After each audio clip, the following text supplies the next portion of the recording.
الحمد للہ وکفیٰ والصلاۃ والسلام علی سید الرسل وخاتم الانبیاء۔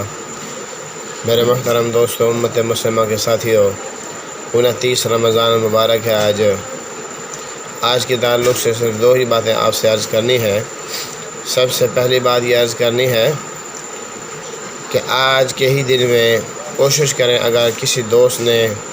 صدقۃ الفطر ادا نہیں کیا فی الفور ادا کر لیں، چونکہ جب عید کی نماز پڑھ لی جاتی ہے تو اس کے بعد جو ادائیگی ہے وہ صدقۃ الفطر نہیں ہوتا، پھر وہ عام نفلی صدقہ ہو جاتا ہے، اور یہ پھر قرض انسان کے ذمہ رہ جاتا ہے، اجر سے محروم ہو جاتا ہے۔ چونکہ کل عرب کنٹری میں تو یقیناً لازمی عید ہوگی، ہمارے ہاں امکانات ہیں کل ہو پرسوں ہو، تو تاکہ عید کی نماز سے پہلے اس کی ادائیگی ہو جائے۔ اور دوسرا پیغام جو امت مسلمہ کو دینا ہے، سلام ہے ان ماؤں، بہنوں،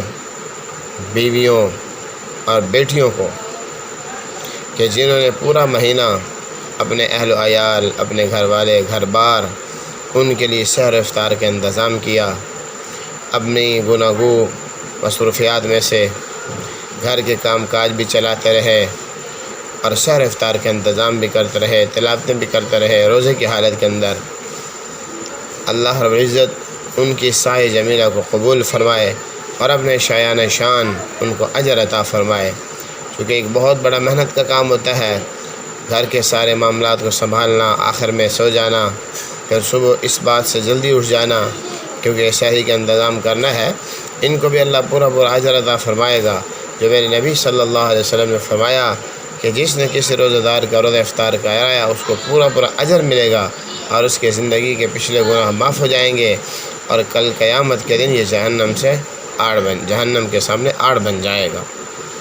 دعا ہے رب کائنات سے